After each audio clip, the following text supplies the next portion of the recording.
یہ دنیا اللہ نے جس دن بنائی تھی نا، جس دن آج سے کوئی 25 ارب سال پہلے، اس کے بعد اس پر اللہ نے ایک دفعہ بھی پینٹ نہیں کیا، کوئی اس کی ڈیکوریشن نہیں کی، ایک دفعہ بھی اس کے حسن و جمال میں کوئی زیادتی نہیں کی۔ جس دن 25 ارب سال پہلے جیسے بنی تھی ویسے ہی ہے۔ ہاں، اس کو مینٹین کرنے کے لیے اسباب بنا لی، اور اس کو بنائے مٹی سے، پتھر سے، اور 50 کلومیٹر، یہ 50 کلومیٹر مٹی، ریت، پتھر، معدنیات ہیں، اور 50 کلومیٹر کے بعد اندر آگ ہے، آگ ہی آگ۔ ہم آگ کی گیند پر بیٹھے ہوئے۔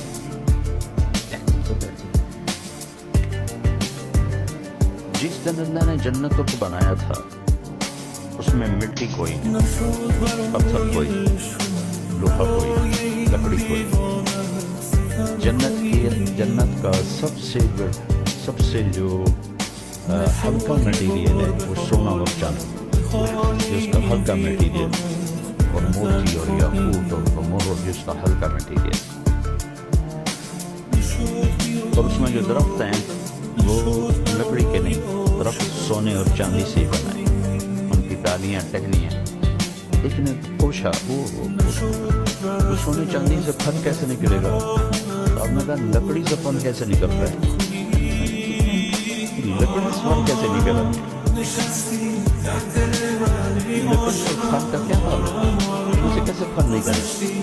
تو جو رب لکڑی سے نکالتا ہے وہ سونے سے نکالتا ہے۔ کرنا تو اس نے، تو اس نے جو اس کو بنایا ہے، تو فرض کرو دنیا کو بنے ہوئے جو سائنسدان کہتے ہیں 25 ارب سال بگ بینگ 25 ارب سال پہلے تھا، تو اللہ نے اسی وقت جنت بھی بنا دی ہوگی، ہم یہ فرض کر لیتے ہیں، پتہ نہیں کب بنائیں، لیکن مخلوق کے بننے کی ابتدا بقول سائنسدانوں کے 25 ارب سال پہلے، اسی وقت ہم جنت کو بھی شمار کرتے ہیں۔ اللہ نے صرف جنت بھی بنائی، جہنم بھی بنائی۔ جس دن جہنم کو بنایا اس دن سے لے کر رات تک روز اس کو بھڑکاتا ہے۔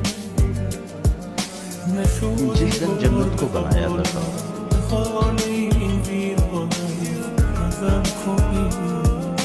اس دن سے لے کر آج تک 25 ارب سال تو یہ ہو، اور آگے جتنا زمانہ باقی ہے اٹھانے تک کہ وہ ہو گیا۔ اس دن سے لے کر آج تک اللہ اس کو روزانہ 5 دفعہ